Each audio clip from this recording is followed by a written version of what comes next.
Hal, hello. Daddy, it's nice to see you again after all these years. Wonderful seeing you, Hal. Thank you very much. We were in a show together in 1942, and I was in the chorus, standing in the wings, watching Hal dance, and it was one of the memorable moments of my life to be able to stand in the wings and watch you dance every night. You're very kind.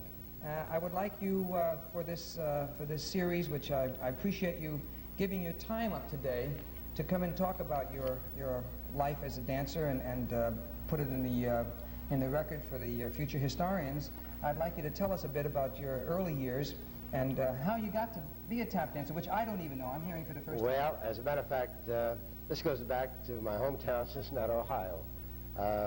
Actually, I wanted to be a drummer instead of a dancer. I think all of us were frustrated drummers. One Christmas when I was I guess I was 9 or 10 years old, my father bought me a set of drums, and of course I wanted to be a drummer. But I never really got into dancing, so to speak, until I was around 11 years old. So I was 10 or 11. I could do things, ad-lib little things, and I sold newspapers on 5th and Race, right from the old college. Stuff you picked up by watching? By watching dancers. And there was a colored boy sold newspapers with me. Strange enough, the name was Washington, Clarence Washington, who was a hoofer. Mm-hmm. And he and I used to hoof. Well, he actually, when I say hoof, he would teach me a couple steps, and I applied it. And then the great Eddie Leonard came through, the minstrel man, as Fred was talking about before. Now, he was the greatest soft shoe dancer that I ever saw in my life. And he was my inspiration.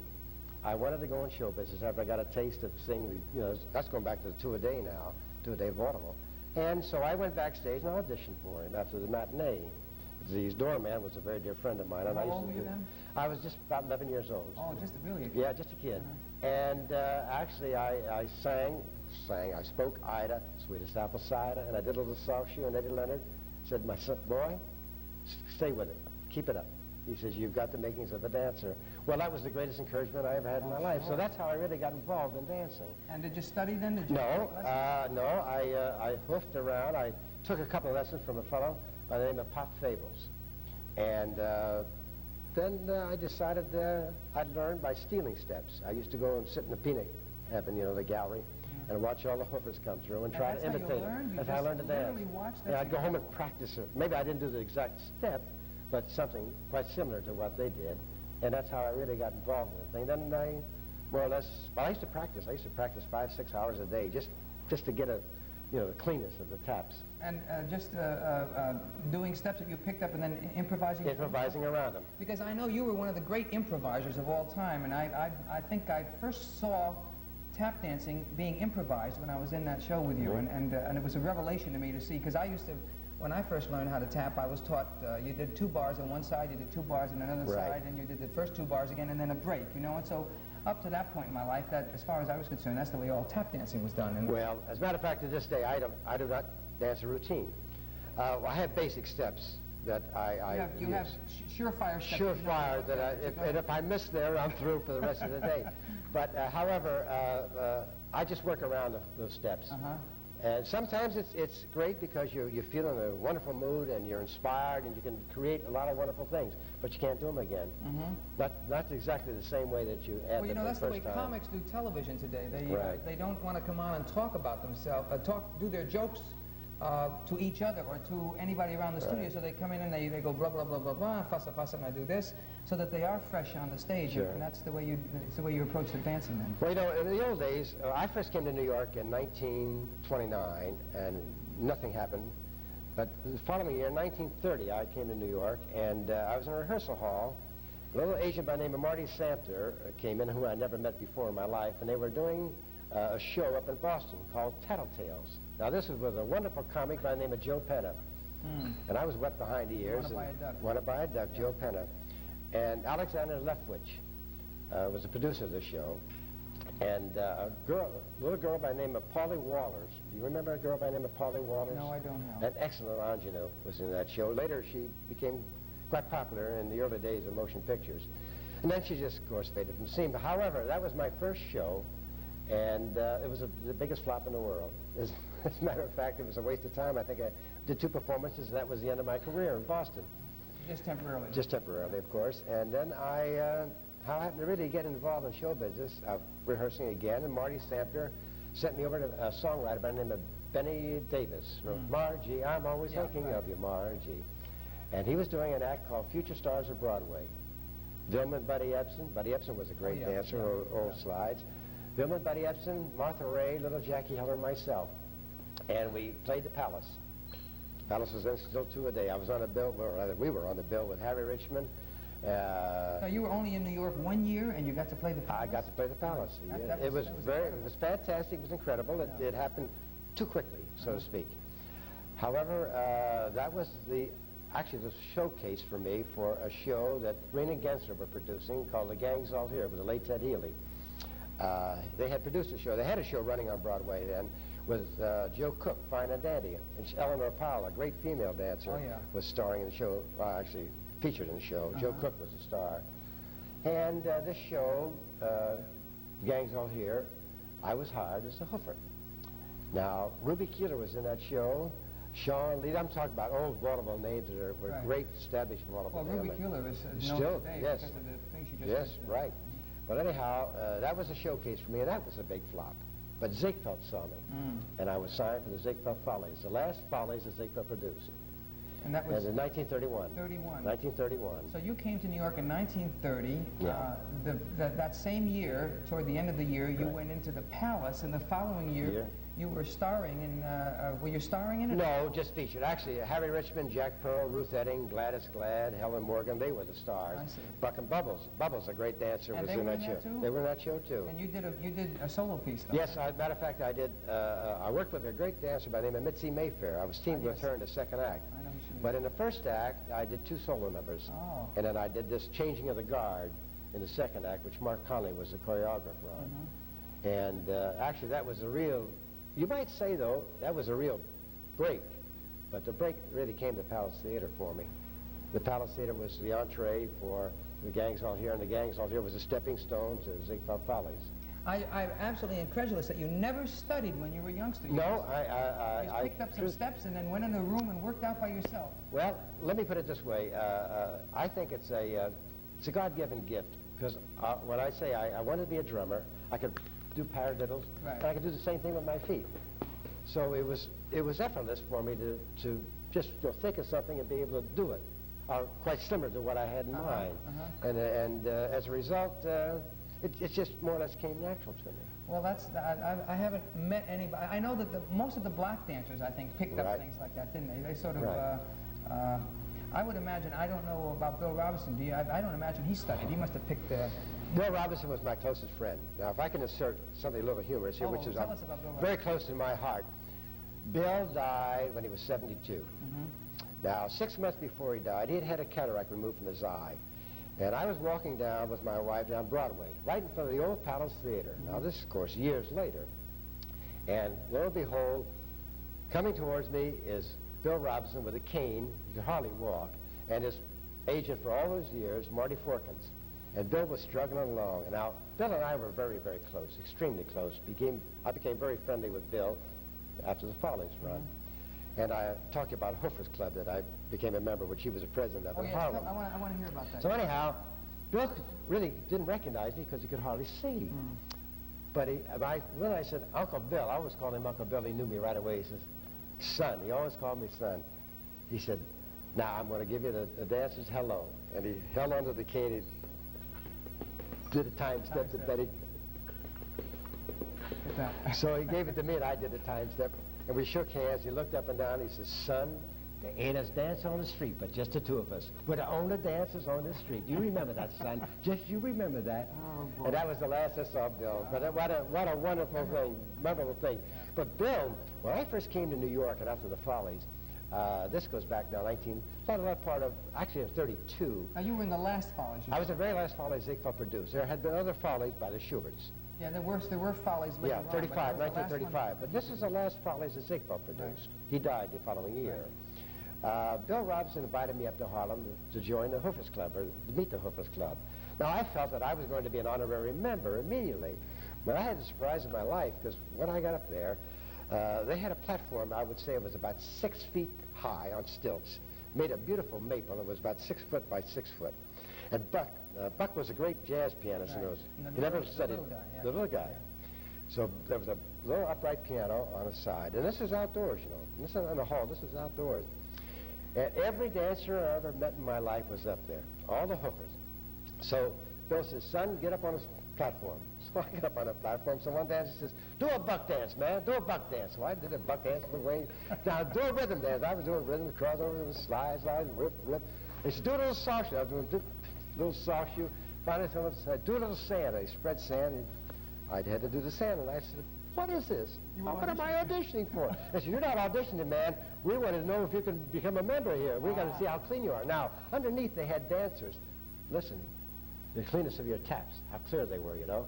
And then they had everybody that did a buck dance or anybody that did a sand dance, they were judging you. And when you passed the test, they gave you a little pin with a pair of shoes. It says Hoofers Club. So that's how I became a member of the Hoofers Club, which was a great honor. Yes, it sure was. But all the great dancers. Now, there was a colored fellow by the name of Dotson. Very few people ever heard of Dotson. I first saw him, he was about 6'6". I first saw him at the old Hippodrome Theater when I was a kid. And he used to do, well, a combination of centric dancing, buck dancing, little soft shoe dancing, but for the finish, he had this hop, would you, cramp rolls, but he would start low to the floor, hop, like a kangaroo, and before you know it, my Lord, he would be about 8 feet in the air. And that was his exit. He was about 6 foot. He was a great dancer. And every time we had to talk to old-timers about Dotson? Dotson. His name was Dotson. Well, he was one of the great original style dancers I ever saw outside of Bubbles, who I always consider was, well, I consider one of the great rhythm dancers. Yes, I know. Astaire talks highly of him. I mean, Oh. he was an inspiration, I guess, of his time. Well, you know, I never wore taps. I used to go, you know, the shoemaker had those little plates that you keep your heels from wearing down the leather heel. In the shows you were in the Yeah, the Follies? Bubbles made me wear taps. Is that He in gave the me a pair of Follies you taps. didn't wear taps? No, I wore these little plates. for I used to have a little heaven's plate in the front, a little plate in the back. That was my tap. I never used to wear taps. I always danced in shoes, you know, without the taps, or these little plates. And he gave me a set of taps. And I put them on. It made an awful lot of noise, because I wasn't used to all that noise in those days. I could hear the little things, you know. But And after, now, you came out to Hollywood. I know you were... well, that goes back now. See, after the Follies closed, I did a show called Strike Me Pink with Jimmy Durante, Lou Les, and Hope Williams. And Excuse me, now in these shows, because I know in the show that I did with you, which was 1942, you came out and you did like about 4 choruses of an ad-lib routine. Now, when you were in these shows, what kind of stuff were you doing then? ad-lib? Just the same kind of thing? I must tell you a cute story about that, about ad-libbing.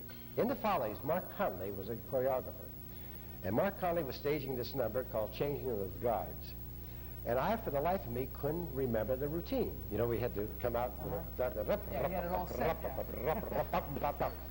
Well, I was fine. I could do that, but from there on, I couldn't remember what was next. And I was driving him crazy. Now, Mr. Ziegfeld, in the old Ziegfeld Theater, in his office, which was on the top floor, he had a little slide that you could open, and he could see the whole stage. And it was amplified up there. So Connolly was laying the law down to me about learning how to do a routine. And I said, I just can't remember those steps. I just can't remember. I can't do them. So Mr. Ziegfeld had heard the conversation between Mark Connolly and I, and Mark laying the law down to me. So Ziegfeld said, I didn't hire him to learn your routines. I hired him to dance. So just let him go, put him in the center, and let him do what he wants. That's why it was Ziegfeld. That's how and I could never learn that routine. Yeah. Well, I can do a routine today, but as a matter of fact, it's a strange thing about me doing a routine. Of course, if I'm working with a partner, as you well know, you've got to bear down. Yeah. But when I'm alone, I like to just feel and do what I want to do, because and I think you're a fantastic choreographer. I saw your show, Walking Happy, and you were fabulous. Brilliant. That number, the barrel number, drove me out of the theater. Well, it drove everybody out of it. Broke the place up. We need more like you around. Well, we need more shows that... well, that's true. It gives an opportunity for that. That's right. Yeah. You know, getting back now to like Strike Me Pink, before I went to Hollywood, I was making short subjects in Avenue M of Brooklyn. This is now Warner Brothers. What year now? This is 1931, after the Follies. After the Follies. Mitzi Mayfair and I were making short Were subjects. they scouting, the Hollywood people scouting New York talent to bring them into... They were, but in my particular case, how I happened to go to the coast, Doris Warner, Jack O. Warner's daughter, was responsible, because as I say, I was making these short subjects in Brooklyn, and Arthur Lake had made the original Harold team with Mary Bryan as Willems. And they were going to do a remake. They were seriously talking about making a remake. And the director out there was directing all the musical shorts was a fellow by the name of Murray Roth. So they got the idea to give me a screen test over at the old Brooklyn studio. They have it in Brooklyn. Where the Vitagraph was known those days as Vitagraph. This is when Bob Hope, Edgar Bergen, Eddie Ford Jr. Matter of fact, that short, Phil Silvers was an extra. It was a tailor in it. This is how many years back this goes. And so they made a screen test out there and sent it to the Coast, and they okayed it. That's how I first went to the Coast to do the Harold team. And I must tell you a very cute story, if I may. I had never been on a big lot like they have in California, because they had one little studio. Right. Now, I was reported at 8 o'clock in the morning, ready to go, makeup and ready to go, which I was at the studio at 6:30. As you well know, you were Yes, working making there. movies, incidentally, is the hardest thing in the world. Anybody that's made them is aware of that, but most of the public thinks that you have a lot of fun and you get in front of a camera and talk. Well, this is a true story. Well, this is a Monday morning. I found the makeup department. I found the wardrobe. Well, I was guided. But nobody told me what stage I was shooting on. Now, I'm very sticky about learning a script. I know a script before I ever get out. I know everything, everybody's part. I've learned that. The dancing with the script. The script I want to know, word for word, verbatim. Yeah. But I don't know what sound stage. So I'm walking all over. It gets to be 11 o'clock, and I can't find any sound stage. So I pass the stage that says Leroy Productions. And I figured, that's me. It. So I open the door, and I walk in, and there's a desert scene, and I'm looking at it, and I look at the script, and there's nothing in the script. There's this desert scene. So I'm behind the cameras, behind the lights and all, and this guy is raising Mary H. with everybody. Let's take it again. Roll them. Let's take 21. So finally, when it's all over with, I said to the fellow, well, anytime you're ready, I'm ready to go to work, because I said, I've been here since 6:30 this morning. And he looked at the party expression. He says, who the Mary H. are you? And I said, now, I'm the star of this picture. I said, my name happens to be on the door. He says, your name? He said, what is your name? I said, Leroy. I said, that's my last name. My first name is Hal. He said, get wise, son. That happens to be my name. My first name is Mervyn. My last name is Leroy. This is my... Get out of here. That's funny, Hal. That's a true story. They finally got it. We became very good friends over that. But I thought that, Leroy Productions, I thought that was me. Star of the show, of course. Sure. Now, when you did the Harold Teen movies, they weren't, there was no dancing or... Yes, oh yes. Oh, did you dance? Oh, sure. Oh, see, I never saw that. Oh. There was a number... Are they available? Those prints available? I think they are now. Do you have any? No, I don't have any. Oh. But I understand there's a chap runs a... I think he's got a camera shop in Long Island that has these prints. Now, every now and then, this goes back many years ago, they have at the New York Festival, film festival, they'll bring a print in. Now, 4 or 5 years ago, they asked me if I would come in. It was on Sunday. They were running Harold Team. I'm going to try and hunt it up, and I'll flash Well, it was Sammy Fain wrote the score. How do I know it's Sunday? That was the number from it. Well, how do I know it's Sunday? Because Arthur Lake didn't do any music. No. Well, that's what I mean. No, this was a musical. Oh, I see. Oh, sure. As a matter of fact, I remember the ball, sort of, I want to say the ball, my friend was talking about the Big Apple. We did a thing in the sweet shop where everybody stepped aside, and I got up and I hoofed a buck in a sweet shop. I see. No, they were musicals. They were ground out just like they did the old 42nd Street films and all those old films. I'd like to just tell a fascinating story about you, which was associated with the show that I was in. And this was a show called Count Me In. And it was 1942. It was just at the very beginning of the war, right after Pearl Harbor. And it was about kind of being gung-ho and pitching in to win the war. And I remember it was a hectic rehearsal. Bob Walton was the choreographer, and they called them dance directors in those days. Yeah.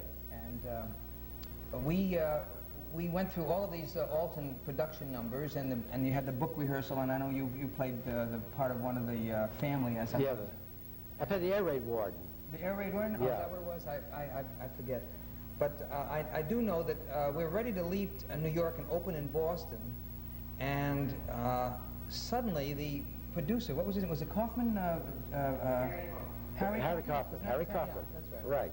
Harry Kaufman suddenly realized that you had never gone through your number. Right. You had a big solo at the end of the second, like toward the end of the second act, and I know that he ran up and he said to Bob, he says, but Hal hasn't done his number yet. We don't have any music for it or anything.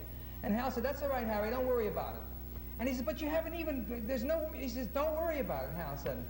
So we went up to Boston then, and they opened it, and in the Hazarai of putting the whole thing together, every time we got to Hal's number, they say, Hal does his number here, and they would skip that because there was all of the Hazarai of getting the all the production together and the scenery and the lights and so on, and so every time we got to Hal's number, they would skip it until finally, on the dress rehearsal, and I can remember this like it was yesterday, and it was good 30-odd years ago. At the dress rehearsal, Hal came out on stage, and he said to the conductor, he said, "You remember that playoff that you did in the?" Evidently, he had cased the music during the dress rehearsal. He said, "Well, just give me that." He says, "And just keep playing it softly." He says, "Until I wave you out, and then I'll finish without music." And that was his rehearsal. He never rehearsed it.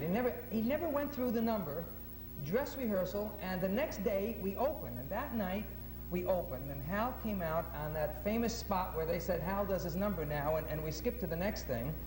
And he came out, and the music played plum, plum, plum, plum, plum, plum, plum, which was one of the songs, kind of a simple little sawshoe kind of song in the show. And Hal started to dance, and he did his whole routine. He had the audience eating out of his hand, and he did these marvelous solo steps, and he was improvising and doing the stuff that he was famous for. And he got finished and ended quietly and just tapped off in the wings without any music and did a brup, brup, brup, brup, brup, and walked off, and they wouldn't let him off the stage. Well, you're very kind. Well, that's a fact. That's history. I still work that way today with no rehearsals, more or less. I must tell you a cute story, which I'm very proud of. This goes back when I was in Follies. Mr. Ziegfeld asked me to go to do the Mrs. William Randolph Hearst Fresh Air Fund at the Plaza Hotel. Now, the Ziegfeld Theater, the old Ziegfeld Theater, was on 54th Street. And so 6th Avenue. And 6th Avenue. Yeah. So it was actually 5 blocks to go to the Plaza, in between shows. So Rudy Valley was the biggest thing in New York in those days. So I went over between the intermission, and the band had left to go upstairs to have dinner. So there was nobody to play for me. So I said to Mrs. William Randolph Hearst, Mrs. Hearst, I said, if you can find somebody to play piano, I'd be delighted to do something, because I'll just do a couple of courses. So she said, well, offhand, I don't know who. But I said, just if you can find someone. So she said, well, wait here a minute, I'll see what I can do. So she came back a few minutes later, and she said, would you follow me? I have a pianist for you. So I'm walking down on the side of the ballroom, and there's a man gets up and about the front of the ringside table, when I said ringside, for the dinner, and he gets up and he's got a full dress on, and everybody applauds, rises and applauds. I don't know him. Never done before in my life. He gets on the stage, and he takes a little bow, and he sits at the piano. Now, Mrs. William Randolph first introduces me. She doesn't say anything about him. So I walk out, I say, thank you very much. I'm delighted to be here for such a worthy cause, so forth. If you just bear with me a moment, I'd like to have a rehearsal. So I said, play me something bright. He says, how many courses? I said, I don't know. I just keep going. When I do this, that's the end of it. Just give me a full introduction about 1, 2, 3, 4. He says, fine. He sits down, gives me a beautiful introduction, plays I Got Rhythm, and I'm hoofing like mad. And what a sensation. I think, I'm the sensation. I'm not. I go off, take a bow, go off, take a bow, and I have to congratulate this man. Fabulous pianist. And I walk over and I said, you play great. You play a great piano. I says, my name is Hal Leroy. He says, my name is George Gershwin. Hal. Is that a fact? That's a true story. Oh, my Lord. Is that fantastic? Played piano. I didn't know who he was. Oh, my But that's how I became friends with George Gershwin. That's a great story. That's a true story. Oh, boy. Yeah? Well, are you going to be able to do a little something for us? Oh, sure. Okay, surely. let's get up and we'll go Certainly, into the I'd be studio. delighted to. Oh, terrific. Well, I'm looking forward to that. Okay, we'll move over here. You can- Right.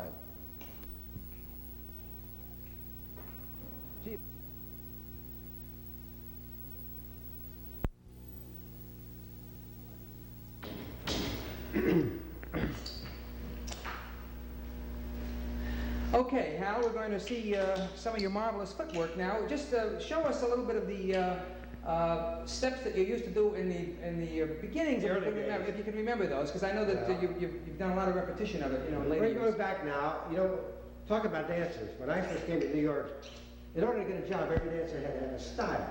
Mm-hmm. I actually had no style. I mean, I was just an ad-lib. I would ad-lib anything. So I took a lot of Charleston steps. Remember the Charleston? Oh, yeah. Black Horse and Charleston. I put steps to them. Ah. For example, now, I'll just do a little break and then do my pet step. Okay. Don't get a hand on this. I'm dead.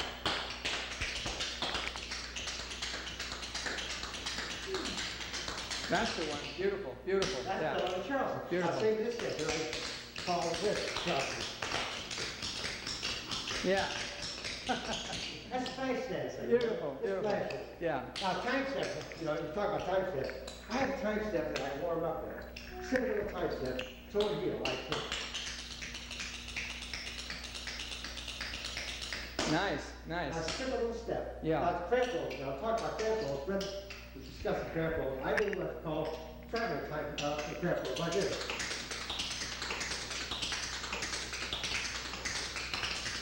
Yeah, you did that and count me in, and I stole it from you. Right, and it's tricky. Yeah. And, Doubles. and what are these go back? What are they So called? I have no name for it. It's just something I just threw together. It's actually, you take the Charleston here, this here. Now, if you did something, these things here, and you, Oh, I see. That's where you came from. Oh, I see. Uh-huh. then you roll. I just doubled it up. Right. I have no name for it. And you told me before you called this a cramp roll. The one you did. Six. Yes, double. That's a double. That's a double. And you don't have any name for that. No name at all. Would you do this for me? Would you? Which toe do you put down, and which heel do I you put put the down? right toe down, left heel. Right, left, and then Yeah. left, right. Right. Now, Yeah, that's the way I do them. so So take a time step, what's called a lazy time step.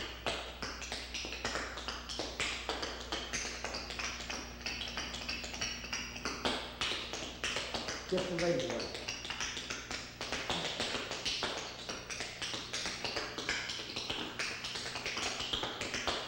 And we do the same.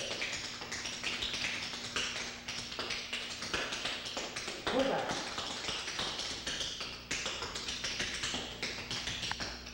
Ah, beautiful, Hal. Just beautiful. Beautiful, just. Now, what is that time step you said used to drive home Oh. crazy? Would you do that for us? Would you? Bubbles ice and a time step and drive home is crazy. Combination.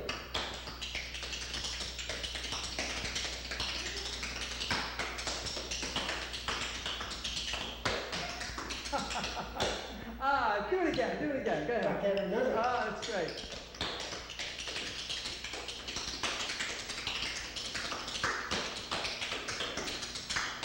Oh, that's beautiful, Hal. Now, what about wings? Did you ever? I never did wings per se. Skating, what I used to call wings, soft shoe. I used to just break these things. No wings, it happens. Uh-huh. But you never did, actually did, isn't that something? Yeah, I I couldn't never get did off the that. ground. Pardon? Excuse me, I couldn't get off the ground. You always I'm a stayed close. callous dancer. Ah, yes. My favorite dancing is soft shoe. I love soft shoe. Do you have a little Give me soft a shoe? chorus. Okay, go ahead. Just like we used to dance 40 years ago. Go ahead. Oh, yeah.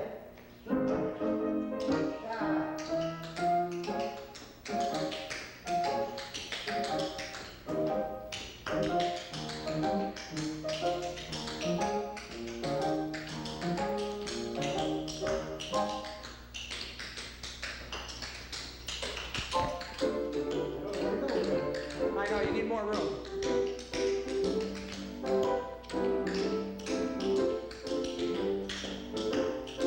I want you to do a centric step. Straight step, like this.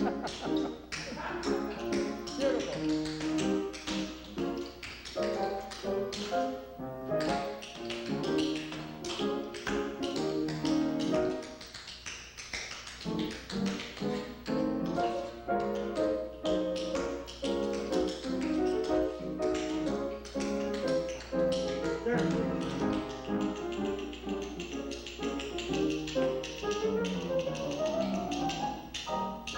Ah, that's beautiful, Hal. You haven't lost it, pal.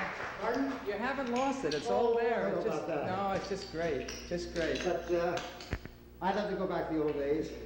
Matter of fact, today, nostalgia. We're in the age of nostalgia. And buck dancing, rhythm dancing, like we knew it, they don't do today. Give me a chorus to stop time. See me in my dreams. 1, 2, 3, 4. Try the rhythm.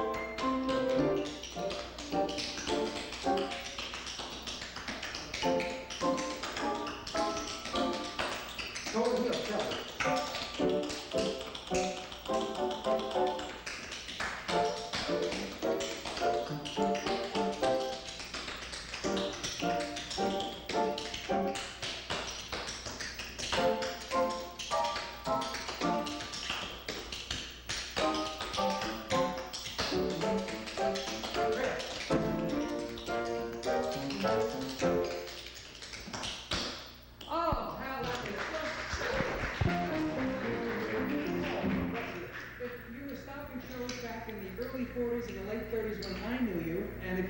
that today on Broadway, you do the same thing. It is just absolutely beautiful. You're very kind. And you're beautiful. Thank you. And I do thank you for doing this. Thank you for inviting me. You like your part? If you want to do more, I'll stay here all day. I was going to make it. That's great. Now, thank you so much. Thank you. I'm very much. Okay. This is not the end. There's a trio that follows. Stay with it.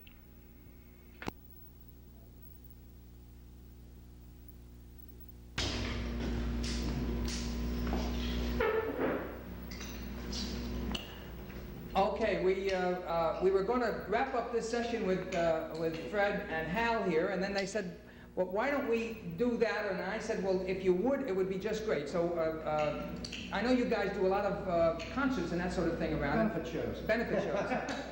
And you have a whole little routine. Do you want to do some of it now? Well, actually, we have that. Whatever Fred does, I'll be happy to join him. And whatever the Shim Sham, a little... 2 weeks ago, I did a show, and my jokes and my dance things weren't going over at all. I found out they were all from Quebec, didn't understand one word of English. That's why we So I danced to Louis. You better start dancing then, yeah. Alouette, and I was the biggest And then hit you on were the show. sensation, yeah. Okay, What are we going to do now? Little challenge. Challenge, all right. Start with the Shim Sham. What tempo? What's that? 5, 2. Okay, I'll hand the mic over here.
Completely improvised. We never talked about what we were going to do.